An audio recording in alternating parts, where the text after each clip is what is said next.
अध्याय और तेज आवाज से तीसरी आयत कोई भी जन पढ़े। उसका रूप बिजली का सा और उसका वस्त्र पाले एक समान उज्ज्वला था। गैस सिलेंडर की बात। उसका रूप बिजली का सा और उसका वस्त्र पाले एक समान उज्ज्वल था। 4 उसके भय से पहरुए कांप उठे और मृतक समान हो गए। बोले यीशु मसीह की। और प्रभु यीशु मसीह जिस कब्र में रखे गए थे और स्वर्ग से जब दूत ने आया और आके कब्र को देखा तो हम सब ने पहले से सुना है कब्र पे क्या रखा था।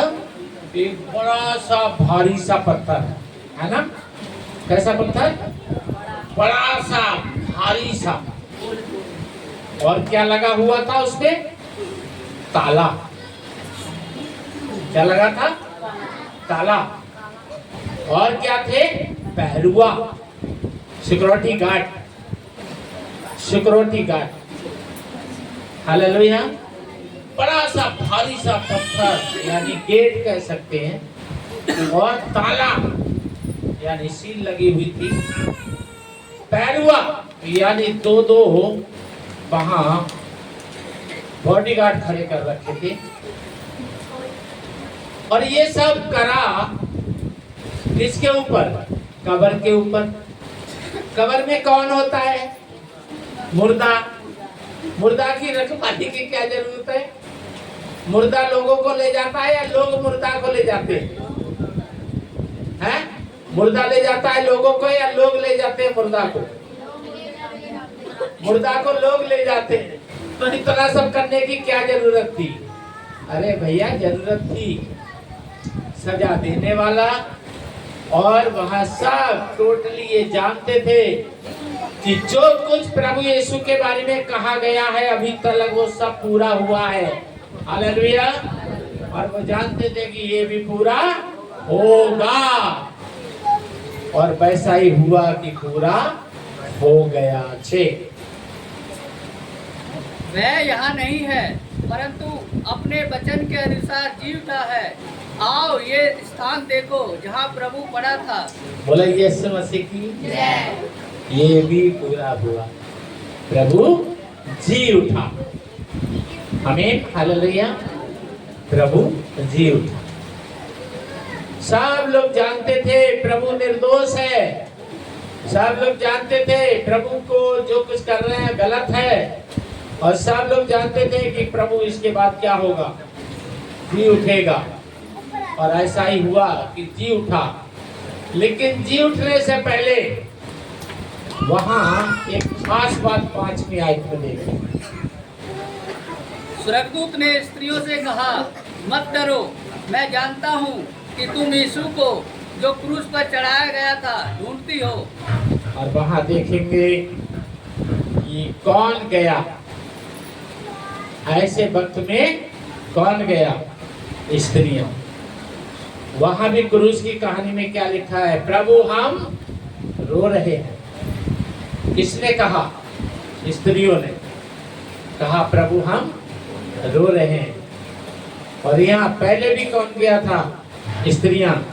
और अब तीसरे दिन उस वचन को याद रख के देखने को भी कौन गया? स्त्रियां। और सबसे पहला जी उठने के बाद प्रभु का सुसमाचार भी किसने सुनाया? स्त्रियों ने। हालेलुया। एक बहुत बड़ी बात है। संसार में भी आज महिलाओं को श्रेष्ठ दर्जा दिया जाता है। रिक्शा में, मेट्रो में, ट्रेन में, बस में, कहीं भी, है ना। तो हम देखेंगे बाइबल में लिखा है कि वहाँ भी सब बातों में स्त्रियां आगे रही हैं। हालांकि ऐसा नहीं है हब्बा भी आगे रही है, ये भी हमें याद रखना है। ठीक है, हब्बा भी आगे रही है लेकिन मरियम भी आगे रही है। तो हमें दोनों पहलू में हम देखेंगे स्त्रियां हमेशा आगे रही हैं। और वहाँ प्रभु का जो जी उठने की सबसे खुशखबरी पहले किसने पाई? स्त्रियों ने पाई। हालेलुया। देखिए 7वीं आयत। और शीघ्र जाकर उसके चेलों से कहो कि वह मृतकों में से जी उठा है और वह तुमसे पहले गलील को जाता है, वहाँ उसका दर्शन पाओगे।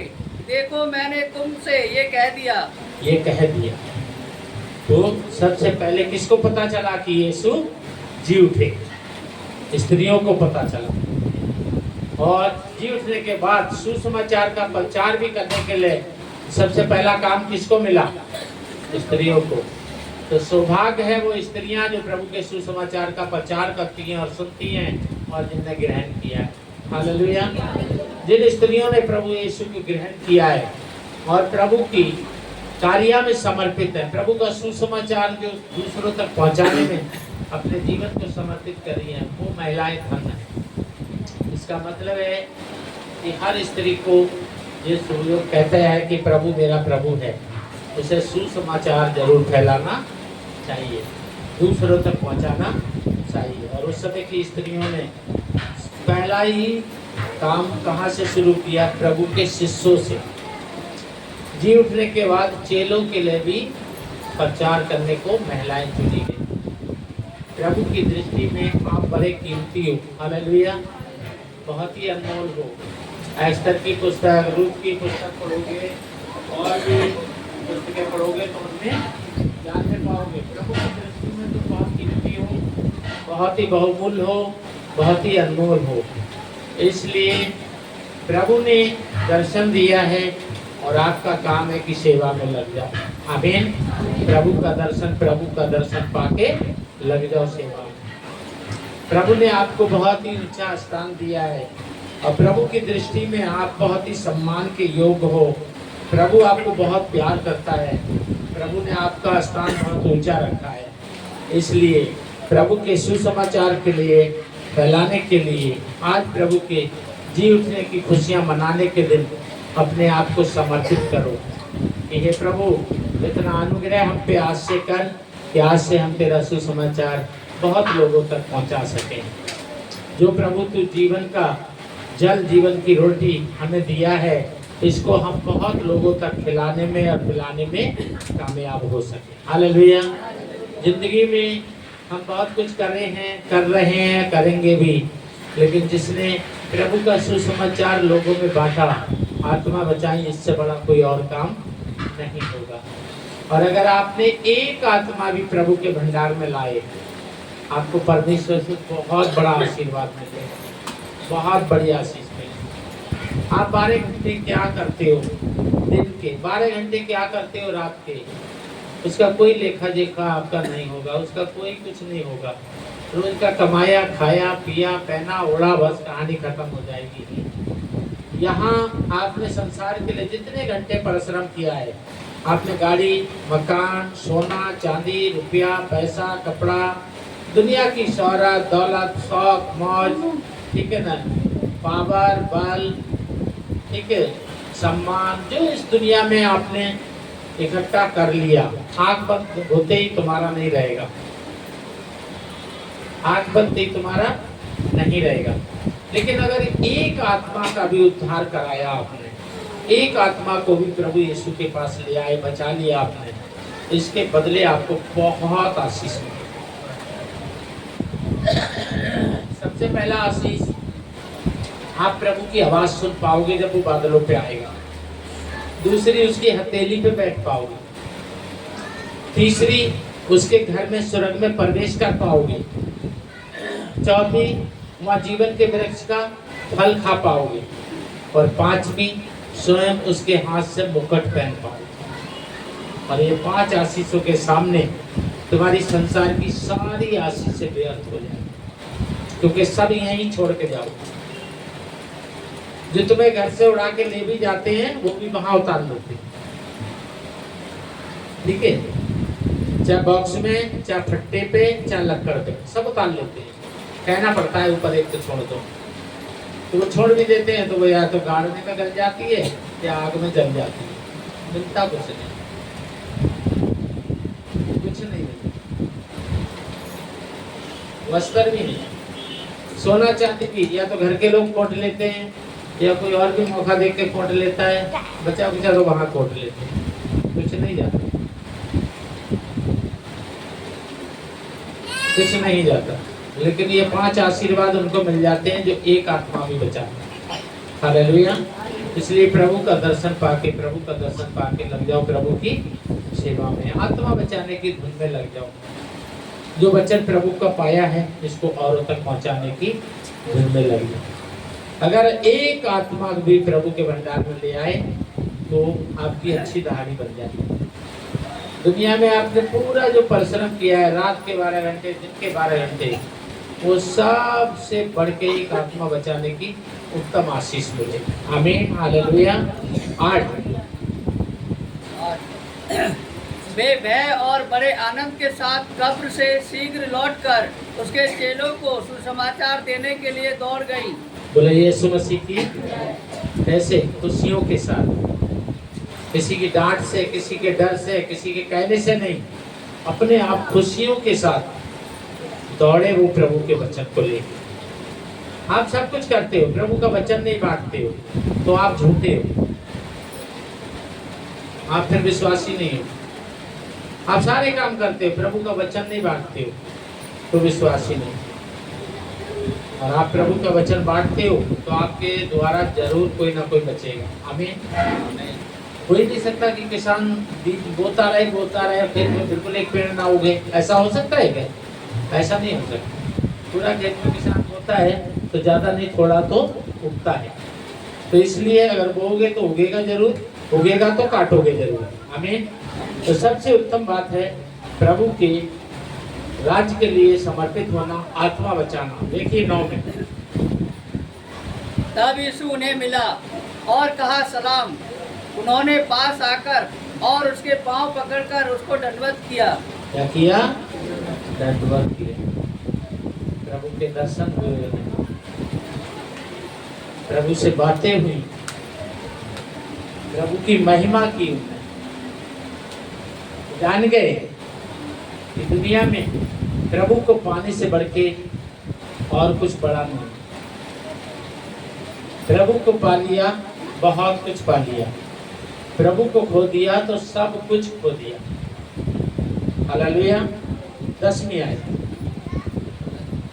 तब यीशु ने उनसे कहा, मत डरो, मेरे भाइयों से जाकर कहो कि गलील को चले जाएं, वहां मुझे देखेंगे। आमीन। यानी चेलों महिलाओं को दिया ये काम कि जाके उनको कहो कि मैं मुलाकात करने आ रहा हूँ और वो मुझे मिलेंगे। आमीन। कितनी बड़ी बात है कि यीशु ने ये काम महिलाओं को दिया, कितना सम्मान है। तो हमें प्रभु के सुसमाचार के लिए कितना समर्पित होना चाहिए। 18 यीशु ने उनके पास आकर कहा, स्वर्ग और पृथ्वी का सारा अधिकार मुझे दिया गया है। और जो लोग प्रभु का कार्य नहीं करते या नहीं करना चाहते हैं वो जरूर सुने इस 18 को। अगर आप प्रभु में आत्मा बचाना नहीं चाहते हो या आत्मा नहीं बचाते हो, प्रभु का सुसमाचार नहीं सुनाते हो किसी को, आप प्रभु की आज्ञा पे नहीं चलते हो तो जरूर सुनो। स्वर्ग और पृथ्वी का मालिक कौन है? वही है जो जी उठाए। हालेलुया। अब अगर उसी के साथ हमारा संबंध नहीं होगा तो कहाँ जाओगे? पृथ्वी भी उसी की है, स्वर्ग भी उसी का है, और उसी से हमारा संबंध नहीं होगा, उसी की हम बात नहीं मानेंगे, उसी की आज्ञा का पालन नहीं करेंगे, उसी की इच्छा पूरी नहीं करेंगे, तो वो ना पृथ्वी पर रहने देगा ना स्वर्ग में रहने देगा। फिर कहाँ जाएगा? तो हम सब जानते हैं फिर तीसरी जगह कैसी है और कहाँ है। वहां ना जाए तो उसके लिए क्या करें? 19 इसलिए तुम जाओ, सब जातियों के लोगों को चेला बनाओ और उन्हें पिता और पुत्र और पवित्र आत्मा के नाम से बपतिस्मा दो। हालेलुया। तो स्वर्ग और पृथ्वी से वो निकाल ना दे, और निकाल देगा जिसको वो तीसरी जगह जाएगा। तीसरी जगह क्या है वो हम सब जानते हैं। तो तीसरी जगह ना जाए और दोनों जगह से वो ना निकाले, इसके लिए हम क्या करें? उसका काम करें। हालेलुया। उसके वचन को खुद जीवन में लो और दूसरों को भी दो। ठीक है। तो ये जीवन की रोटी है, बांटो भी और खाओ भी। हालेलुया। और प्रभु ने कहा है जिसके पास रोटी है वो क्या करे, बांट के खाए, कपड़े हैं तो बांट के पहने। तो बांटो भी, पहनो भी, बांटो भी, खाओ भी, बांटो भी, पियो भी, यानी प्रभु की इच्छा पूरी करो भी। 20 और उन्हें सब बातें जो मैंने तुम्हें आज्ञा दी है मानना सिखाओ, और देखो मैं जगत के अंत तक सदा तुम्हारे संग हूँ। बोले यीशु मसीह की आज्ञा मानना सिखाओ। अब आज्ञा मानना कब सिखाओगे? हैं? क्या गूंगा किसी को बोलना सिखा सकता है? गूंगा किसी को बोलना सिखा सकता है? अंधा किसी को गिनती पढ़ा सकता है? मुर्दा किसी को शमशान घाट छोड़ सकता है? नहीं। इसका मतलब है कि जब हम खुद आज्ञाकारी बनेंगे तभी हम किसी को आज्ञा की शिक्षा दे सकेंगे। जब हम खुद ही आज्ञाकारी नहीं बनेंगे तो हम किसी को क्या शिक्षा देंगे? जब हम खुद प्रभु के वचन लोगों के बीच में जाके प्रचार करेंगे तभी हम दूसरों को कह सकेंगे कि प्रचार करो। यानी जो काम हम करेंगे वही हम दूसरों को सिखाएंगे। अब हमने खुद ही कुछ लिपटिस नहीं लगाई तो हम किसी को लिपटिस लगाना कैसे सिखा सकते हैं? है ना?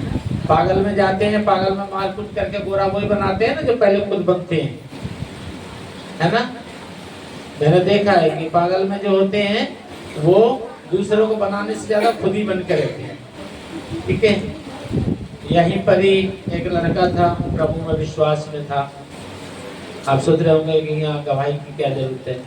तो इसी मंदिर में एक लड़का था, प्रभु में विश्वास में, बहुत अच्छा विश्वास में था, बपतिस्मा भी लिया, प्रभु की महिमा अच्छे से करता था।